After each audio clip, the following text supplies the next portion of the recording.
murabibona neza. Iyi sabune yacu mu ntangiriro nababwiye ngo ni sabune iri Multipapa Silic Soap. Ni sabune ikora byose. Ni sabune ukoresha mu gufura, irafura neza cyane.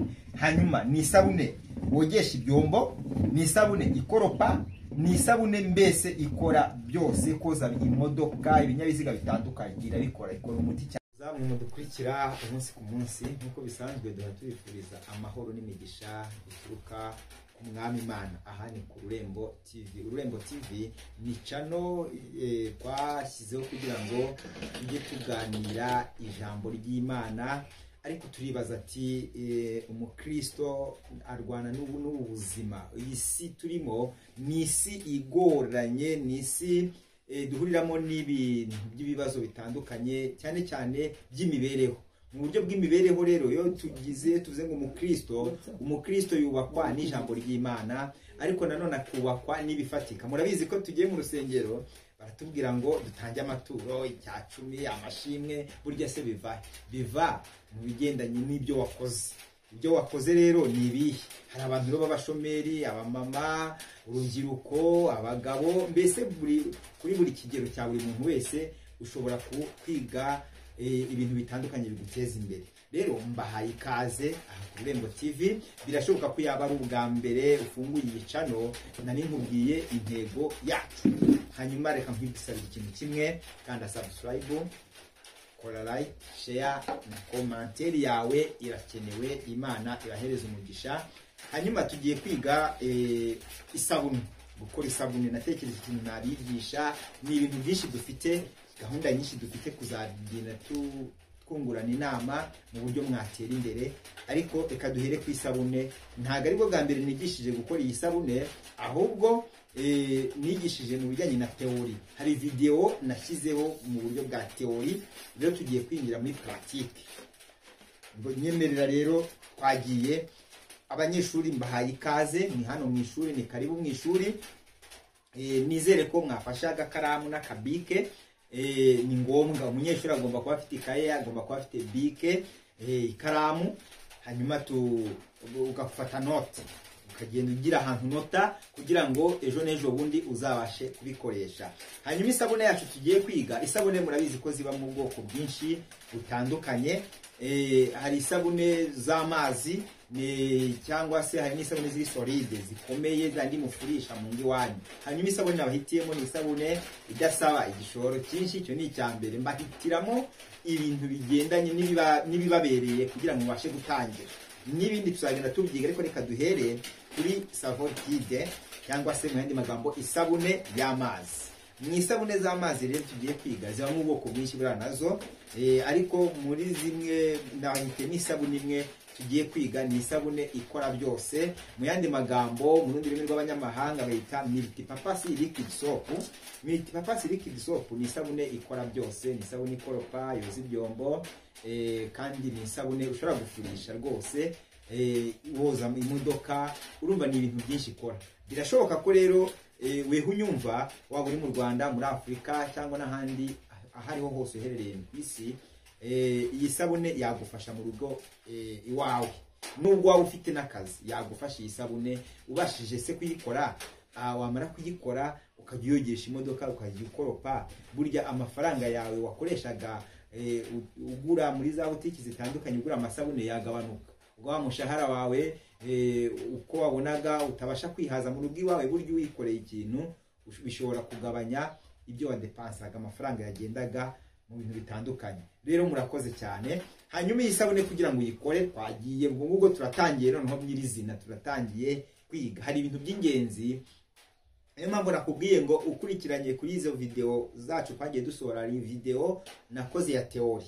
Rero niba warakurikiye teori, cyangwa niba ari ubwa mbere utwumvise, ugende urabibona urabibona ko nanigishije binyuze muri teori, ariko ntago bimbuza kubanyuriramo mu ncamake kugira ngo birusheho kumvikana isomo ryacu. Murakoze cyane. Hanyuma iyi sabune kugira ngo ubashe kuyikora bwa mbere, ni icyo ubanza kugira ngo ukore ino sabune y'amazi. Cyambere no kubikunda. Iyo ukunda ikintu uranabasha kukimenya. Niba ushaka kumenya, banza ukunde icyo ushaka kumenya nyine. Numara niba rero ubikunze ukaba unyemereye ko tugiye kwiga, banza ushake icyo bita ibikoresho by'ibanze nyirizina, ubwirinzi by'ubwirinzi, kuko izi ni produit chimique zikora ino sabune y'amazi liquid soap. Hanyuma ugomba kuba ufite ibikoresho bitandukanye by'ubwirinzi birinda uruhu rwacu, birinda umubiri, kugira ngo izi produit chimique waba ukoresha ntizangirize uruhu rwawe. Rinda ubuzima rero mbere ya byose. Shaka ga murazibona hano turazifite, nge mba nzifite rwose. Hanyuma ushaka rinete zirinda amaso yawe akeneye kurindwa. Urabona ko kuko ugiye gukora muri za produit biragufasha cyane. Hanyuma ugomba kuba ufite mu bikoresho by'ubwirinzi ugomba kuba ufite isarubeti. Yenda uyu munsi naje mu ishuri nta sarubeti nambaye, ariko ugomba kuba ufite isarubeti cyangwa itaburiya. Nabyo ni ibintu bigufasha cyane. Inkweto zifunze ni ingenzi kuba uzifite. Urumva ibyo nibyo, niba umaze kwirinda biraba bihagije kwirinda kwawe rwose. Hanyuma ugakorera ahantu hafite umutekano. Ukorera ahantu hafite umutekano, ushobora kuba ari mu rugo iwawe, kuko iyi sabune ndi kubigisha ni uruganda rwo mu rugo. Murabizi ko na leta y'u Rwanda yashyizeho gahunda y'inganda zo mu ngo, umuturage akabasha kwirwanaho rwose. Ni ibintu by'ingenzi rero shaka ahantu mu cyumba, ahantu hateguye hinjiramo n'umuyaga, biba byiza cyane. Hanyuma kugira ngo ubikore ntagire umwana ushobora gufata akaya produit, kuko ushobora kuyakoresha ashobora kuyafata akayarya bikaba byamwangiriza uruhu cyangwa bikaba byanamwica. Ni ibintu by'ingenzi rero kubikorera ahantu hari umutekano. Icyo ni ikindi cyunganira biriya bikoresho by'ubwirinzi. Ubwo nari ndi mu kwirinda. Hanyuma nvuye ku bikoresho by'ubwirinzi ngiye kubereka nk'ibindi bikoresho ukenera kugira ngo ubashe gukoreramo ya sabune. Ni ibihe bikoresho ugomba kuba ufite? Harimo kuba ufite nibura ibintu bitatu, ibikoresho nibura bitatu. Kandi ino sabune impamvu nyibahitiyemo ni isabune isaba igishoro gitoya. Iyo niyo ntuzi, niko gashya karimo cyane. Isaba igishoro gitoya. Murabizi ko mu Rwanda igishoro ari hatari, ukibona ni hatari kabisa. Ariko niba ufite igishoro gitoya kurikira, niba unafite igishoro cyinshi nabwo kurikira, bizakugirira umumaro, uzabasha kubibyaza umusaruro cyane rwose. Hanyuma hano murabona imbere yanjye mfite iyi ni indobo irifashishwa. Hanyuma murabona ko mfite n'ibase nayo irifashishwa. Mfite indobo eshatu. Hano murabona imbere yanjye ko mfite ijaga, nacyo ni kimwe mu bikoresho. Mfite ibijerekani, nacyo ni kimwe mu bikoresho byifashishwa. Murabona ko mfite hano ni igiti, ushobora kwifashisha umwoko nawe urakora, ariko ngewe uyu munsi ndakoresha kino giti rwose, kandi isabune yanjye irakorwa neza cyane. Murakoze cyane rero. Ibikoresho byo murabibonye. Ugomba kuba ufite utujerekani, nyuma yo gukora isabune uza gushyiramo ya sabune yawe. Package ni ikintu cy'ingenzi nacyo mu gukora ino sabune. Hanyuma twagiye rero, tugeze mu mwanya wo kubereka noneho ya produit tugiye gukoramo ya sabune. Produit ugomba kwifashisha ni produit zishyika mu 8, zishobora kwiyongera, ariko nibura ugomba kuba ufite mu produit ashyika mu 8, 7, 8. Ukora isabune yawe nta kibazo ufite rwose. Hanyuma murabona hano imbere yanjye hari amaproduit y'ubwo bwoko butandukanye tubasha gukora mu iyo sabune. Iyi produit iri hano mubona imbere yanjye, murabona ko ari produit ijya gusa n'ubuki, bayita acide sulfonique acide. Iyi ni produit nayo duheraho kwifashisha mu gukora iyi sabune. Iyi ngiyi igeze mu isabune rwose, ikora akazi gakomeye ndetse cyane mu isabune. Izi produit zose mubona rero, uburamva mpereye kuri sulfonique, zigenda zunganirana mu buryo butandukanye. Nakubwiye nta nubwo nza gutinda cyane mu gusobanura, kuko narabisobanuye muri video yakurikiye. Ahubwo mwebwe murebe kuri video yabanje muta kumusobanukirwa birushijeho rwose. Hanyuma iyi ni sulfonique acide. Iyi nayo murabona ko ni produit ijya gusa na glisse ku bantu bazi glisse. Iyi nayo ni produit twifashisha dukora iyi sabune. Bayita ungaru. Iyi sabune yigeze mu isabune buryo ko nimubona isabune irenduka, ni iba yakoze uwo muti rwose. Ifasha isabune kunyerera cyangwa kurenduka, ikanaba yayifasha kugira n'urufuro ikareta. Kimwe n'iyi sulfonique nayo iragenda nayo ikacagagura amaside atandukanye aba ari mu isabune, kugira ngo uko bigenda byihuza bigenda bitanga nyine isabune nyirizina. Hanyuma iyi nayo ni produit, kanaga produit nako kameze nk'ifarini, iyo gakozeho wumva ariko gasa n'umweru cyane, karaseye cyane. Ni produit twita Nitresol. Nayo ni produit ifasha ukuntu umuntu yasabune nayo nanone ibeze nk'ifashe mifite ireme. Icyo nicyo iyi Nitresol imara. Hanyuma iyi ni produit nayo yitwa caustic soda. Caustic soda nayo ni produit twifashisha mu isabune. Iyi caustic soda ni imwe mu maproduit afite imbaraga kurenza produit zose mubona imbere yanyu. Iyi produit ni kitonderwa rwose. Iyo ugiye kuyikora uyikorera ahiherereye ku buryo itegurwa, yo inategurwa nibura mbere y'isaha imwe kugira ngo uyikoreshe. Mbere y'isaha imwe nibwo ugomba gukoresha ino produit. Hanyuma ko iyo umaze kwitegura mbere y'isaha imwe bibaye byiza cyane kurushaho rwose, nubwo wayitegura mu masaha 24 iteguye ikoze ntacyo biba bitwaye rwose.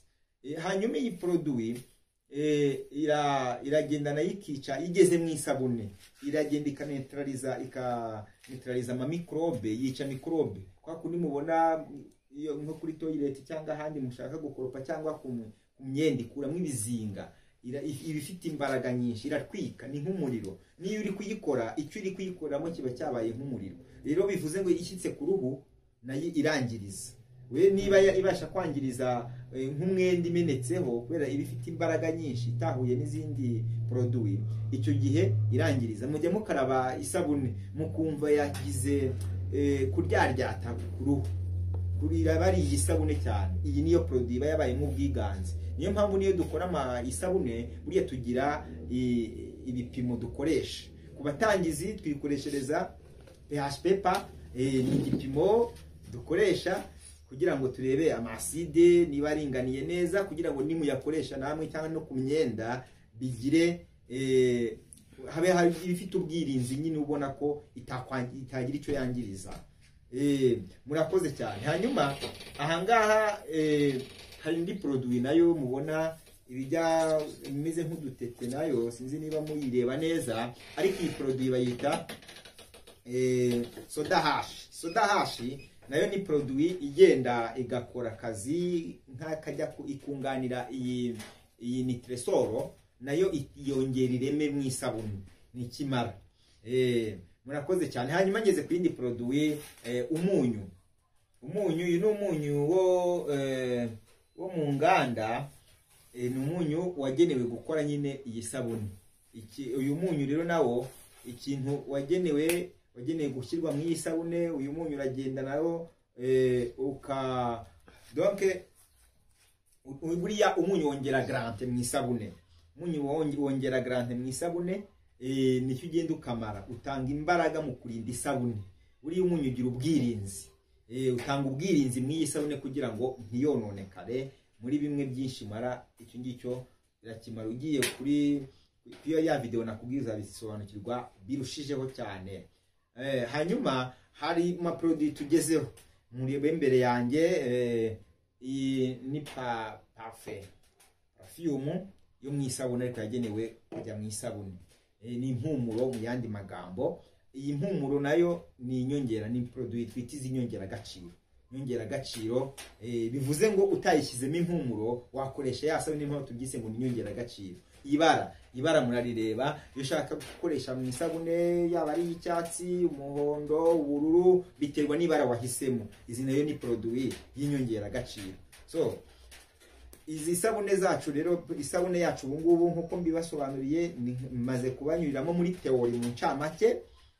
Hanyuma ubwo tugiye kujya muri pratique. Iby'ingenzi ndabibasobanuriye, Hanyuma reka ahangaha buriya harimo, nuko bitagaragara cyane, harimo isukari. Mwari muzi ko ikora isabune. Ariko isukari ikintu imara mu isabune nayo, donc ituma ya sabune irushaho kugira umucyo. Buriya iyo uyishyize mu isabune isukari, itanga ibara ryiza muri ya sabune. Reka nayo tuyiteka n'inyongera agaciro. Hanyuma tugiye rero gushyira mu bikorwa gukora ya sabune pratique. Yes, turacyarikomeje kwiga. hanyuma hari icyo ntababwiye nibeshyeho gatoya nibagiwe ariko ntabwo birarengerana ibipimo wari wibashije ngo ibipimo se dukoresha ibihe bibaza bari byinshi hanyuma mwabonye bya bindi byose nababwiye aha kuri silifonike ni nusu ya litiro ungaru nayo ni nusu ya litiro binganya ingano hanyuma umunyu nayo ni nusu yawo nyine hanyuma iyi nitresoro nayo nakoresheje mu ijerekani hajyamo nibura amagarama 40 amagarama 40 hanyuma ndumva ari nibi ngibi urebye hariya mu ibara ni amagarama nk'atanu yonyine uragereranya nawe ukurikije ibara hari umuntu ukundi ibara rigize ryijimye cyangwa se ryerurutse biterwa n'uko ushaka kubikora hanyuma impumuro nayo ni nk'amagarama 5 mu ijerekani imwe tugiye gukora cyangwa se ukanagabanya bitewe n'impumuro uko ushaka impumuro ikorwa ibigenza n'ubwo buryo hanyuma ikindi caustic soda ni produit nayo nababwiye ifite imbaraga kuri izindi hanyuma nyishyizemo hano mw'iyi ndobo nshyizemo litiro 2 z'amazi ni uko nguko mbigenje hanyuma nayo ni amagarama 70 n'ibido uko ugenda ukora ingano nyinshi ugenda wongera ugendeye ku byo naguhaye ibyo bipimo mbahaye birizewe ni ibipimo biri international ni ibipimo mu nganda zazindi zikomeye bakoresha ugenda ukurikije n'ingano iyo ushaka gukora hanyuma uvanga nibura kandi isabune wanze ubimenye ubisobanuke uvanga mu cyerekezo kimwe niba ari iburyo ni iburyo kumeza direction imwe iburyo cyangwa ibumoso ari icyo wahisemo cyangwa bitewe n'uko ukoreramo hanyuma urabona ko caustic ibaye noneho caustic soda solution kuko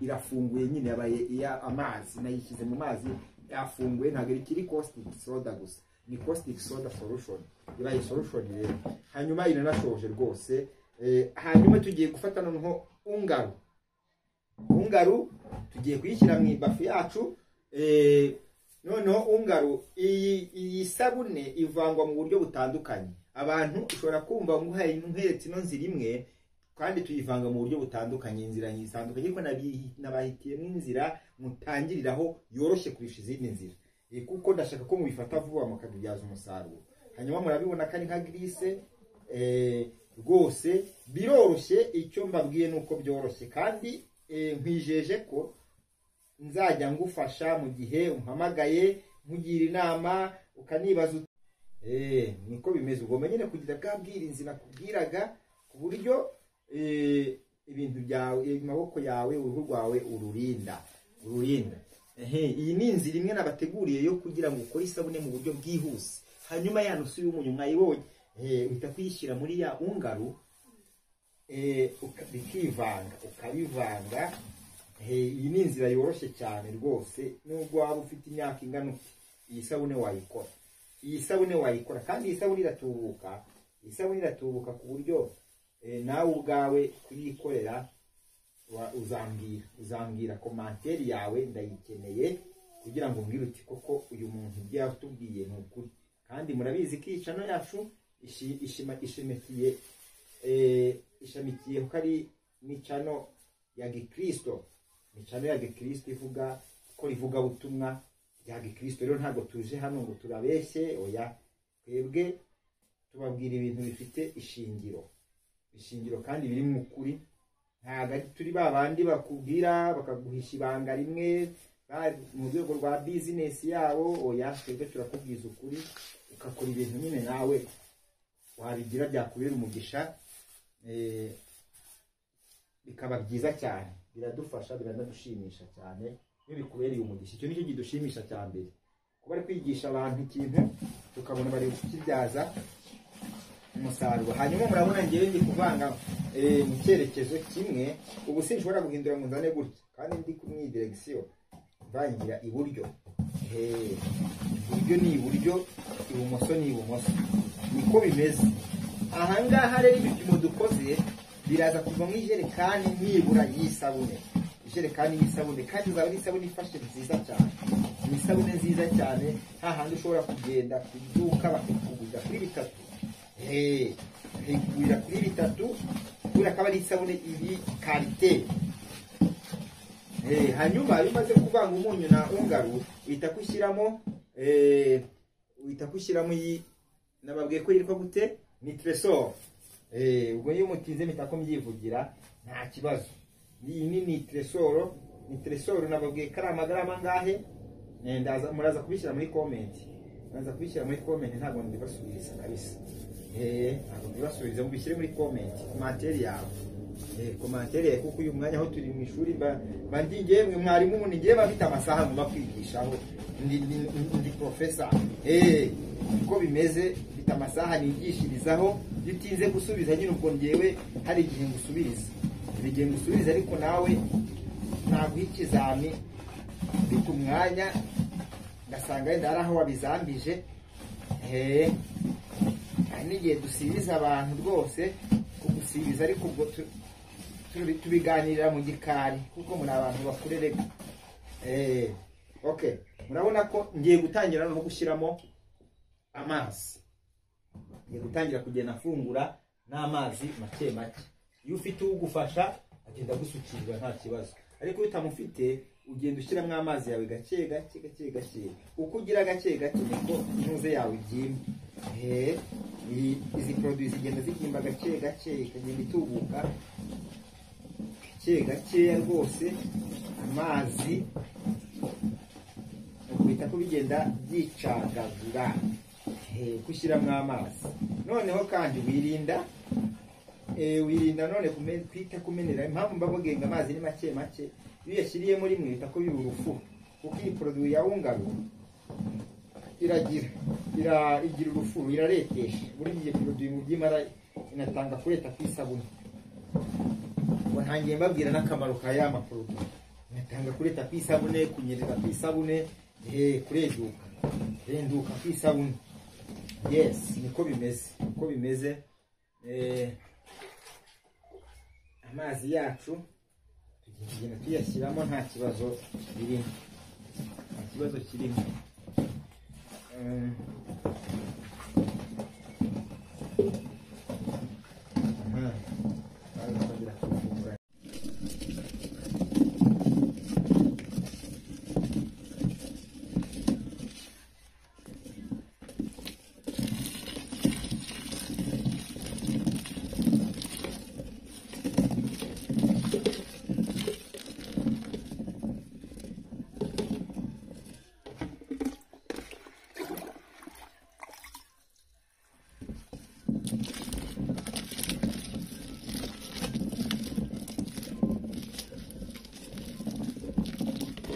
Produit ungaru n'umunyu na nitresoro byivanze. Urabona ko bishyize ku kigero cyiza. Iyi ngiyi ndayisubitse rwose, ndabanyeretse. Ngiye kubanza ntegure iyo nababwiye sulfonic acide, nayo nyitegurire mu ndobo yindi yayo. Nyifate nyisuke mu krika ya ndobo, isukamo rwose. Nayo ni ukuvanga mu cyerekezo kimwe nkuko nabibabwiye. none uhita kushyiramo nibura litiro 2 z'amazi ukayivanga. Ntabwo bitindi. Isabune yacu rega buriya iri kugana ku musozo, kugenda tugana ku musozo kugira ngo isabune tube twakoresha.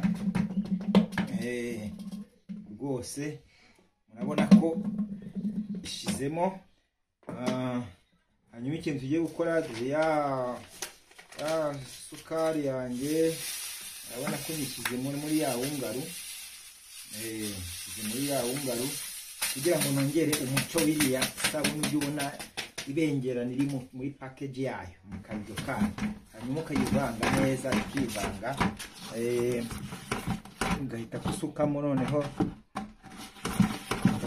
y'amazi za 2 litre cyangwa 4 litre bitewe, nta kibazo. Ngombwa nuko ugendera kuri bya bipimo nakubwiye. Rwose ni ibintu by'ingenzi. Urabona hari akoshyizemo litiro 2 z'amazi. Ubundi ikiza gukurikiraho ndaza gufata iyi sulfonique muri ndobo, nite ko bisuka muri ungaru, nite ko biba byivanga. byivanga, icyo nicyo cy'ingenzi. Nsigaje amazi makeya ngomba gushyiramo hano.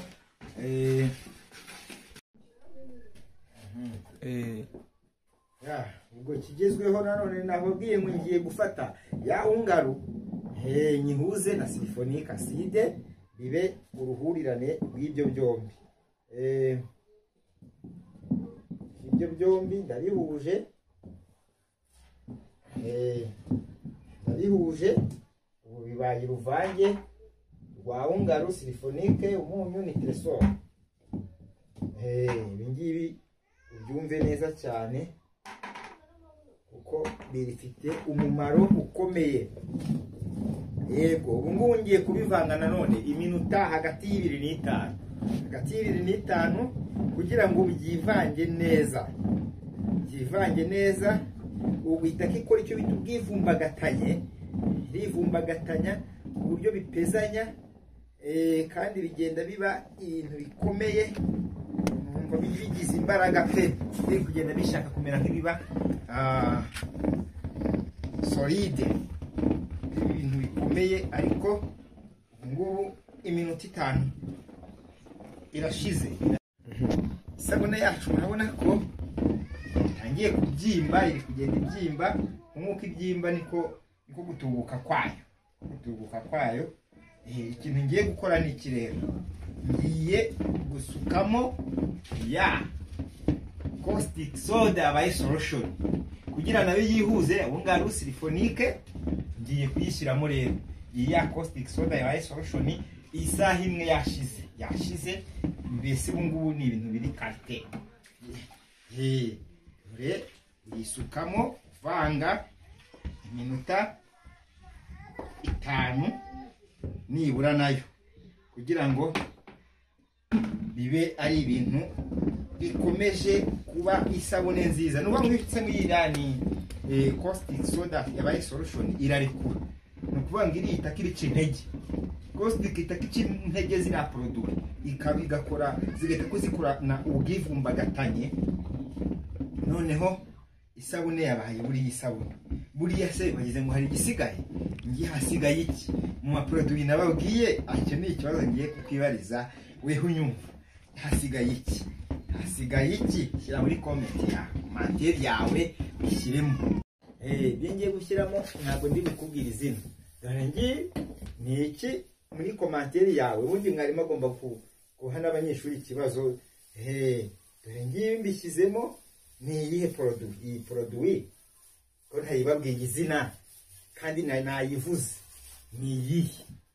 Commentaire bishyire muri commentaire yawe, cyangwa mpamagare nita ko ngusobanurira ngo ni iyi. Gusobanurira ati ni iyi kandi mariki, niko bimeze. Ni iyi kandi mariki. Hanyuma nanone hasigaye iki? Cyongiye hariya aho narimbahaye nk'ikibazo, ariko ntabwo nkomeza kubaha ibibazo. Tugiye gushyiramo izo twita inyongera gaciro, kongerera agaciro isabune yacu. Dushyiremo perfume, dushyiremo ibara. Mwabibonye turabishyiramo rwose. Ibara niryo ngiye gushyiramo. Ngewe ndagiye mbafite ikigero nkoreraho. Murabibona ko ari agafu neza cyane, ibindi bikazaza nyuma isabune uri kuyikoresha.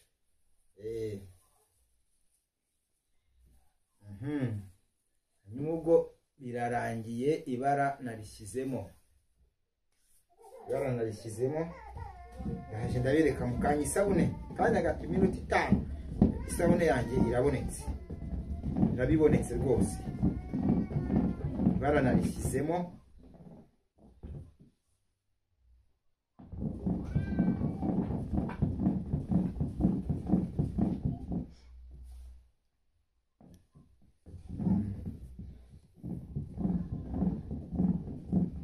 Ibara murabona ko ndi kurivangamo. Nyongera agaciro ibara. Ngiye nakoze isabune y'icyatsi, ibara ry'icyatsi. murabibona isabune yabaye isabune rwose. Mu nyongera gace nabwiye harimo parfait tuyishyizemo ibara murabona ko ririmo murabibona. Hanyuma iyo uri gukora iyi sabune urareba nawe wumva umwuko cyangwa igikoresho uri kuvangisha wumva niba gifite ireme, niba wumva ikomeye. Urugero ubona ko iyi sabune yacu irakomeye, irasaba kugira ute uyifungura bitewe niba washatse gukora umukiriya icyo yagusabye nicyo umukorera. Nawe urabyumva, ariko njye nakoze ibihwanye n'ijerekani. Nawe bitewe n'ikigero cy'abakiriya bawe ubakorera wafungura utafungura cyane, ibyo ariko ibyiza ntugafungure cyane, ukora isabune iri karite. Imana rero iguhereza umugisha cyane kandi Imana ikugirire neza. Commentaire yawe rero irakenewe, kora subscribe, kora like, share and comment. Imana iraguhereza umugisha kandi dufatanye iterambere. Si ibi gusa tuzabagezaho n'ibindi byinshi mutegurira imishinga. Dore hari abantu bafite amafaranga ariko babuze icyo bayakoresha mu buryo bw'imishinga, ariko ngenda hari ku bwanyu. Yes, urakoze cyane. Ndaje mu kanya ndabereka gatoya maze kuyipatinga. Yes, murabibona neza. Iyi sabune yacu mu ntangiriro nababwiye ngo ni sabune iri Militi Papa Silk Soap. Ni sabune ikora byose. Ni sabune ukoresha mu gufura, irafura neza cyane. Hanyuma ni sabune wogesha ibyombo, ni sabune ikoropa, ni sabune mbese ikora byose, koza imodoka, ibinyabiziga bitandukanye irabikora, ikora umuti cyane. Kandi irakesha ifite umwihariko wayo. Hanyuma rero kuri screen uraza kubonaho nimero, ugize ikibazo ugahamagara nta kibazo. Commentaire yawe irakenewe. Imana ibahereza umugisha. Shalom.